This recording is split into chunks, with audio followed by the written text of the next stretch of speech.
La loi sur la liberté de la presse, en ses articles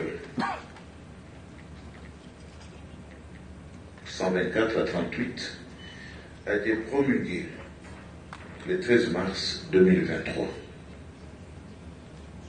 Il y a une panoplie d'autres textes qui ne sont pas seulement de textes spéciaux de la presse, mais qui sont contenus dans des codes pénaux et dans des codes supplémentaires, complémentaires, qui organisent votre profession. La Constitution de notre pays, naturellement, consacre la liberté d'expression. On l'a dit tout à l'heure par Madame la directrice adjointe du PCMDH.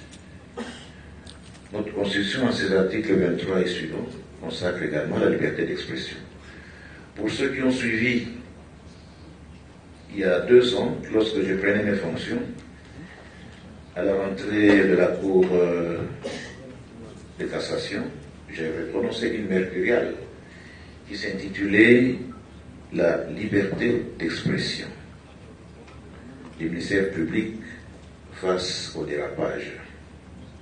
Nous y avions développé toute une série d'infractions qui réprimer, remettre les choses en place. Ces infractions ne concernent pas nécessairement la presse, mais elles concernent tout le monde. Et c'est ici que je vais devoir énumérer quelques-unes d'entre elles auxquelles vous, les professionnels de médias, souvent marchez dessus.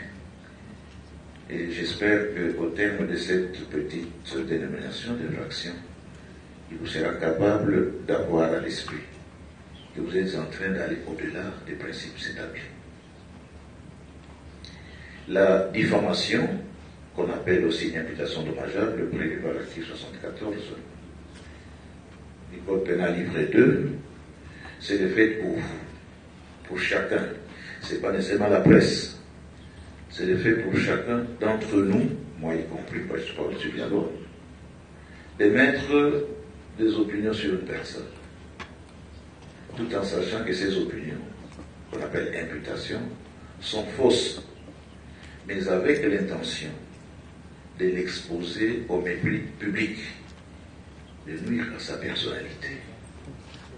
Alors à ce moment-là, vous pouvez vous interroger si ce que vous êtes en train d'écrire ou de dire va à l'encontre de votre éthique, de votre déontologie ou non. Si ces propos que vous tenez, parce qu'ils sont invraisemblables, fausses, par surcroît, vont nuire à la personnalité, à la dignité d'une personne humaine. Et là, vous tombez sous le coup de la loi, comme je l'ai dit. C'est l'article 74 du Code pénal livret 2. Il y a également les injures publiques, c'est simple, imbéciles, et toutes les infractions, toutes les réputations, tout ce que vous dites comme discours injurieux, vous en savez quelque chose. Il y a pour vous, les professionnels de médias, la révélation du secret professionnel. C'est une infraction qui vous est propre, puisque vous êtes astreint au secret professionnel. De la même manière, moi, ministère public, lorsque je suis dans la phase préjuridictionnelle qui précède la saisine d'un tribunal, je suis astreint au secret professionnel. Que si je le dévoilais, je tombe sous le coup de la loi. Moi, ce sera contre la déontologie. Mais pour vous, cette révélation est prescrite en infraction. Ça veut dire que la peine suivra.